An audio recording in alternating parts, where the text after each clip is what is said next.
नमस्कार, मैं केशवराय विश्व हिंदी अकादमी और मालवा रंगमंच समिति का अध्यक्ष।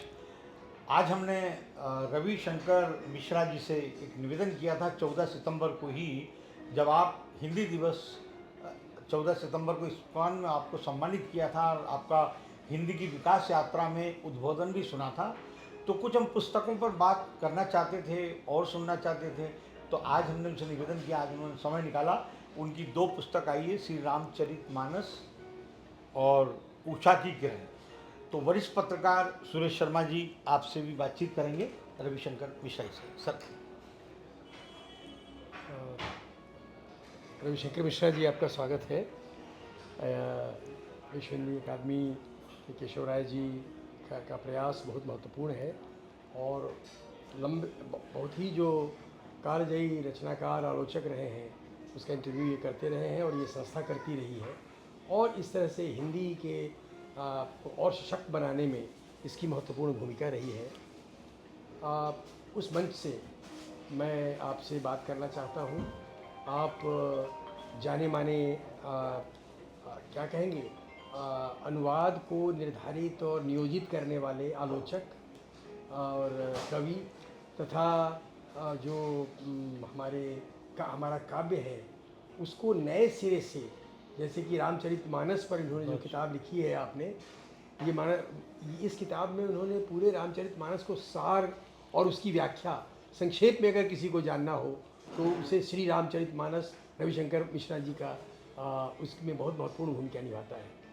उसी तरह आप कवि भी हैं और उषा की किरणें इनकी महत्वपूर्ण कविता पुस्तक है और इसमें जिस तरह से इन्होंने प्रेम को, समय को, प्रकृति को जिस तरह परिभाषित किया है उसमें एक ताजगी है जो कि इनके व्यक्तित्व में भी है।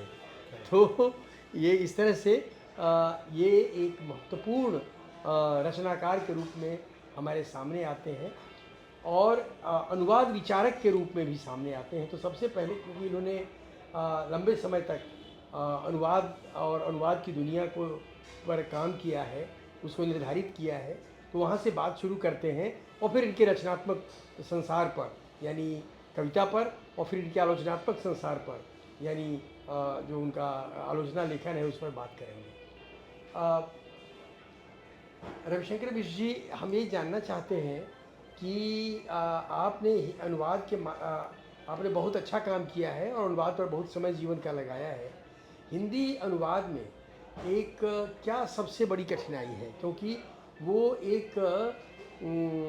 एक औपचारिक भाषा बन जाती है आमतौर पर जो अनुवाद देखते हैं और लोग कोशिश करते हैं कि अच्छा अनुवाद है तो छोड़ो, मूल कहाँ है देखें, उसको पढ़ें। तो क्या अनुवाद में आप क्या लगता है कि कैसा अनुवाद होना चाहिए?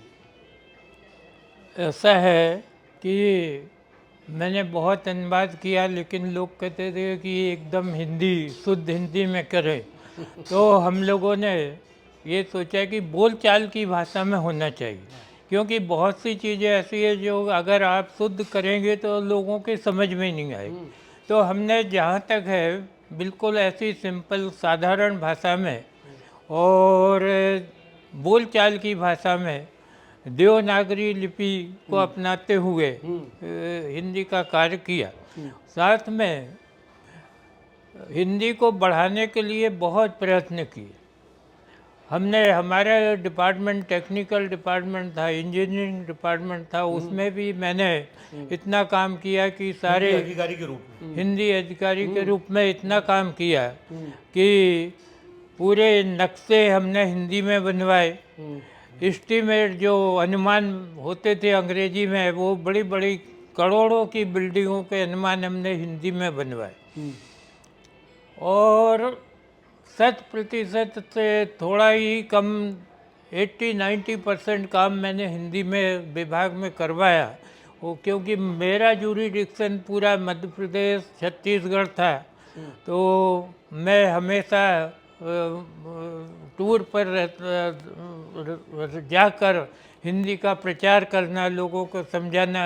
हमने कुछ कवि सम्मेलन भी आयोजित किए, कार्यशालाएं चलाते थे और एक बार हमने वहाँ कवि सम्मेलन किया था जिसमें बहुत बड़े कवि जो है शैल चतुर्वेदी जैसे कवियों को साथ में हमने आमंत्रित किया और कवि सम्मेलन कराया हो।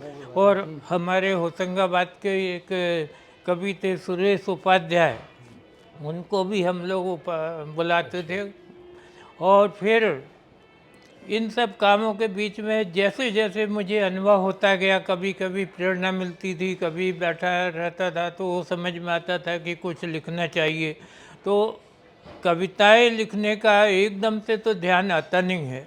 जब हम बैठते हैं एकांत में तो कुछ दिमाग में चलता है और उसी बेस पे फिर मैंने उसमें कविताओं की रचना की। क्या करें, कुछ लेख भी। सर कुछ कह रहे हैं।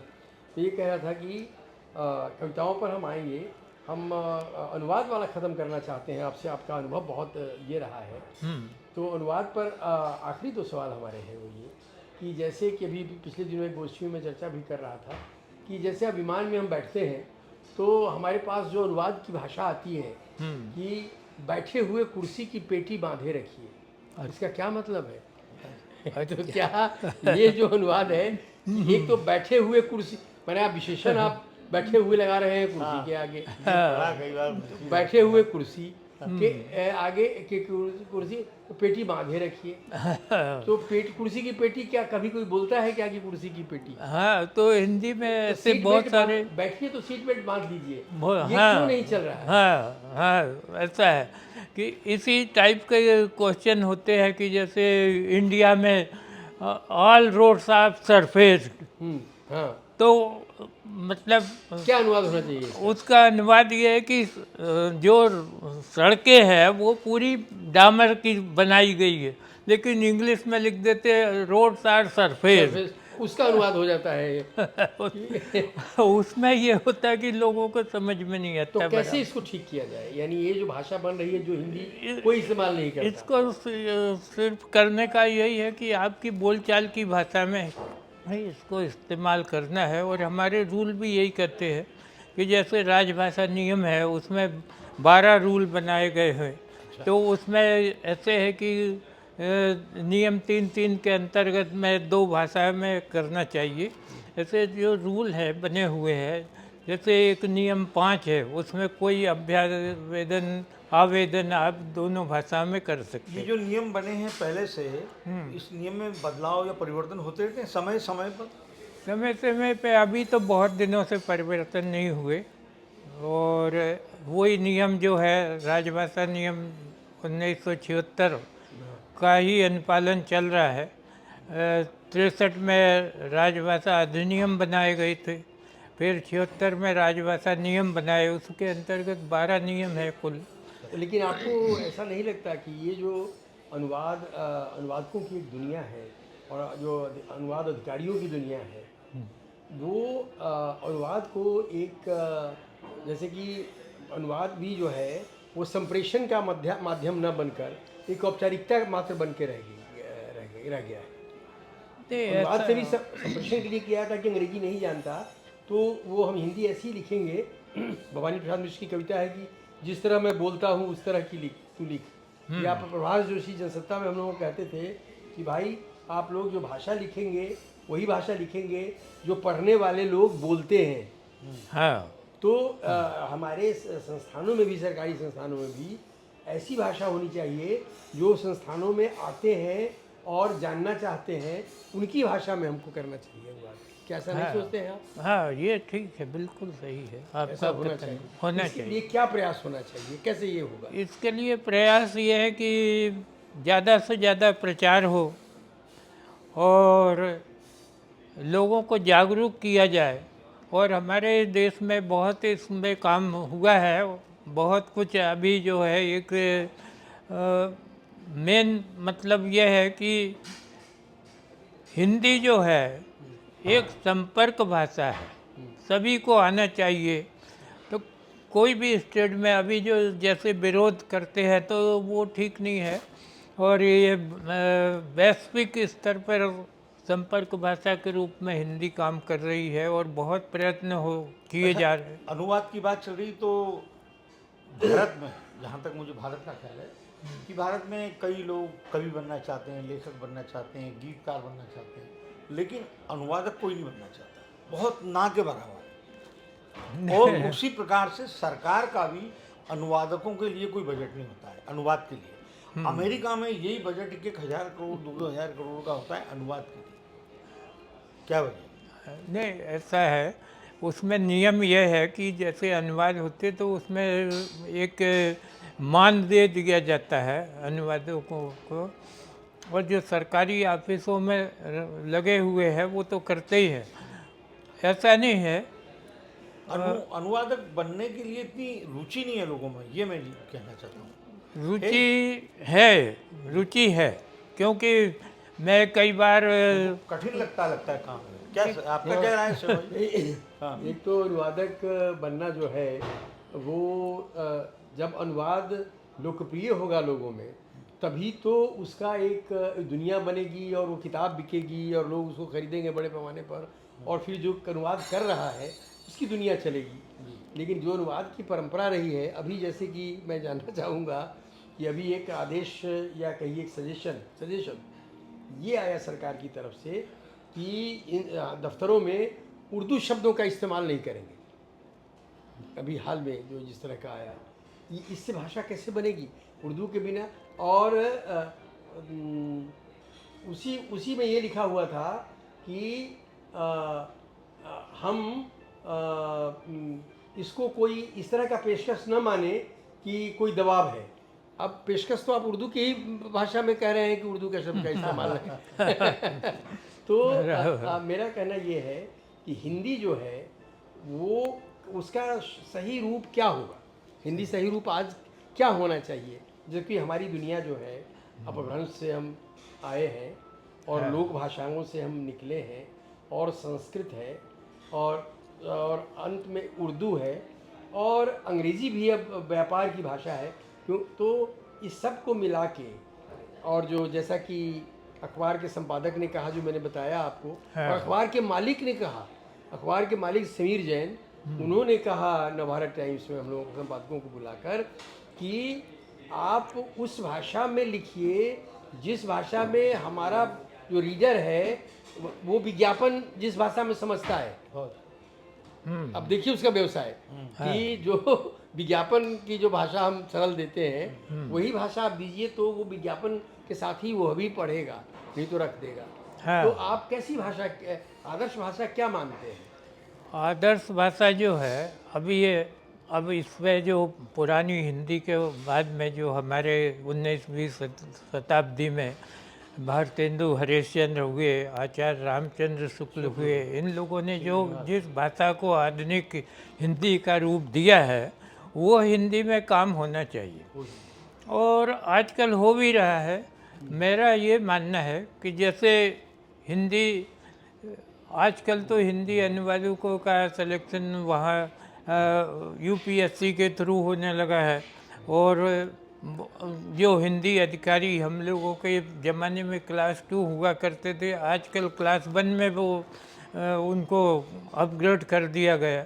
तो बहुत कुछ ऐसे चीज़ें हो रही है जिससे कि लोगों का रुझान बढ़ता है। पुस्तकें का दिमाग में कब आया लिखने? पुस्तकें तो लास्ट में करके इस बार पुस्तक पर आ जाएंगे। एक ये है कि अभी जो हम लोग हिंदी को राष्ट्रभाषा और उस तरह से विकसित करना चाहते हैं और हो रही है भाषा के रूप में, अभी जो ये इस तरह के प्रयास होते हैं कुछ राज्यों में कि आप हमारी भाषा यानी वहाँ की जो लोकल भाषा है और एक दूसरी कोई भाषा चाहे अंग्रेजी पढ़ लो, लेकिन आप उस 3 भाषा के रूप में हिंदी नहीं पढ़ोगे।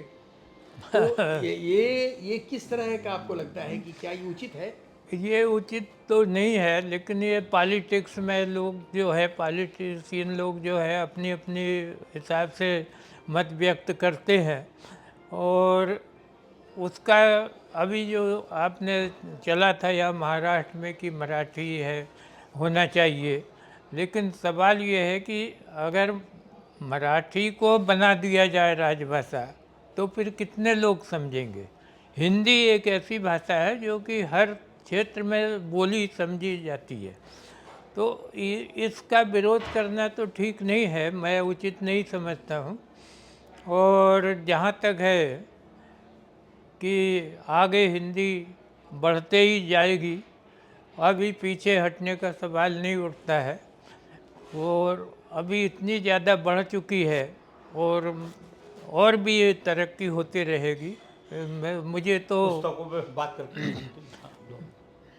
आपने कविताएं लिखी हैं और जितनी मैं देख पाया हूँ उसमें एक ख़ास तरह से जो आपका व्यक्तिगत अनुभव है उसमें प्रेम है, प्रकृति है और एक उल्लास है और दर्द भी है, सारी चीज़ें हैं।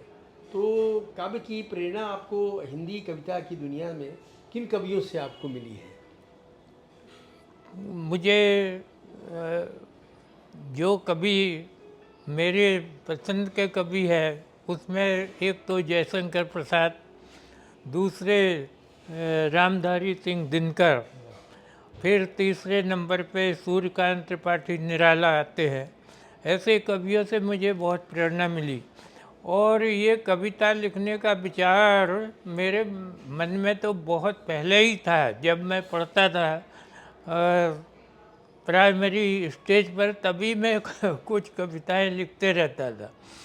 बाद में सर्विस में आया, उसके बाद में फिर जैसे कहीं बैठते हैं। एक बार जब हम सोमनाथ गए तो वहाँ समुद्र किनारे में बैठा था, तो वहाँ पर एक जहाज़ दिखाई दिया। तो बैठे बैठे उसमें जहाज़ के ऊपर मुझे लगा कि कुछ लिखूं, तो वो दिमाग में आते गया, वो मैं लिख लिया। या बताइए, 4 पंक्ति उसकी बताइए ना कि क्या जहाज पर लिखा है। बैठा सागर तीर हिलोर उठी मन में, वहीं दूर एक नाव तैरती दिखी गगन में। मन में उठा सवाल, चले हम भी साथ डगर में। नौका चलती जाती पतवार लिए संग संग में। ऐसा लगता है जैसे मानो कोई आसमान आ गया हो जमी पर। बहुत सुंदर। तो ये कविताएं आपने ये क्या क्या एक ही संग्रह भी आया है? कविता संग्रह एक ही आया है आपका? हाँ, ये कविता संग्रह किया है। इसमें कुछ संस्मरण भी है। यात्राओं पे जाते थे तो यात्रा का वर्णन भी किया, वो मैंने पूरा संकलन करके इसमें दे दिया। प्रस्तुत किया है। अच्छा, कोशिश की है कि ये तो काव्य है। कविता से हम गद्य पर आएंगे, लेकिन एक चीज़ हमको कविता के बारे में, अंतिम सवाल, कि आपकी रचने की प्रक्रिया क्या है? कब कैसी परिस्थिति बनती है मानस में कि आप कविता लिखने की ओर प्रेरित होते हैं? अभी ऐसा है कि ऐसे ही मैं लिखता रहता है, तो हमारी पत्नी ने एक रोज़ बोला कि क्या लिखते रहते हो, कुछ मेरे ऊपर भी लिखो। तो उनका नाम था उषा, तो मैंने उनके ऊपर ही उषा एक कविता लिखी है। और इसी तरह से प्रेरणा मिलती रही। जहाँ तक कुछ संस्मरण हुए कि एक बार मैं हिंदी अधिकारी के तौर पर प्रवास पे ग्वालियर गया था। आपको ग्वालियर स्टेशन पर जब हम खड़े थे तो वहाँ पर एक नेताजी बहुत कुर्ता उर्ता पहने आए और उन्होंने 10-5 लोग घिरे हुए थे। वहीं पर एक व्यक्ति आया और नेताजी के पास खड़ा होकर बोलता है कि सर मुझे यहाँ जाना है, कौन सी ट्रेन जाएगी? तो नेताजी बोले, अरे भाई मुझे तो ये लोग जहाँ बैठा देते हैं उस ट्रेन में मैं जाता, और मुझे नहीं पता कि कौन सी ट्रेन। अब उसी टाइम पर फिर उन्होंने जेब में हाथ डाला तो उनका जेब आर पार हो गया। हो गया। अब काव्य की चर्चा के बाद आपके लिखे हुए गद्य की चर्चा करना चाहते हैं, जो एक बहुत नया काम आपने किया है कि हम रामचरितमानस का बड़ा संस्करण पढ़ते हैं, विभिन्न कांड हैं। पहले तो अवधि में कविता, फिर उसके बाद अर्थ। आपने क्या किया है कि रामचरितमानस के सभी खंडों को, सभी मतलब अध्यायों को एकदम से निचोड़ और उसके बारे में जो सार है उसको संभवतः इसमें रखने की कोशिश की है। तो ये आपने क्या, इस रामचरितमानस जब इतनी बड़ी किताब है तो ये आपको लिखने की ज़रूरत, कोई आलोचनात्मक लेख नहीं है, हाँ लेकिन क्या है ये, जरा समझाइए, क्योंकि एक नई विधा है जो आपने किया है इसमें। ये असली में जी रामचरितमानस हम लोग सब पढ़ते हैं, कई वर्षों से पढ़ते आ रहे हैं, और लेकिन अगर बाद में देखा जाए तो किसी से कुछ पूछा जाए कि ये कौन से कांड में क्या चीज़ है तो वो नहीं बता पाता। मुझे दिमाग में आया कि क्यों ना इसको संक्षिप्त में लिखा जाए ताकि लोगों को समझ में आए और एक बार पढ़े तो उसमें ये पता चले कि कौन से कांड है क्या है। आज का युवा तो तो बहुत ये ज़्यादा है। पसंद करेगा। अब उसमें किसी को पूछो कि कितने कांड है तो कोई बता ही नहीं पाता, कि कोई 7 कांड बतलाता है कोई तो कौन सा कांड किस कांड के बाद आता है। तो ये बाल कांड है, बाल कांड के बाद फिर अयोध्या कांड आता है, फिर अरण्य कांड आता है, फिर किष्किंधा कांड आता है, फिर सुंदर कांड आता है, फिर वो उत्तर कांड आता है, लंका कांड आता है, उत्तर कांड आता है। तो इस तरह से लोगों को पता चले कि ये इसके बारे में तो किस कांड में क्या है, बाल कांड में क्या हुआ है, ये लोगों को पता होना चाहिए। फिर अयोध्या कांड में क्या हुआ, विश्वामित्र लेकर गए जंगल को राजा दशरथ की। आगे आने वाली कोई तीसरी पुस्तक पर भी काम चल रहा है आपका? हाँ, मेरा अभी मैं इसी कड़ी में विष्णु पुराण को लिख रहा हूँ क्या? संक्षिप्त में। चलिए, बधाई हो हमारी आपको। आप लोगों को भी बहुत बहुत बहुत बहुत धन्यवाद आपको, आपने भाषा से लेकर और आलोचना और अनुवाद तमाम चीज़ों के बारे में बातचीत की। आपको बहुत बहुत धन्यवाद। आप जल्दी ही लोगों- आपकी किताबें हमको और भी मिलेंगी। धन्यवाद। आप लोगों को भी बहुत बहुत धन्यवाद।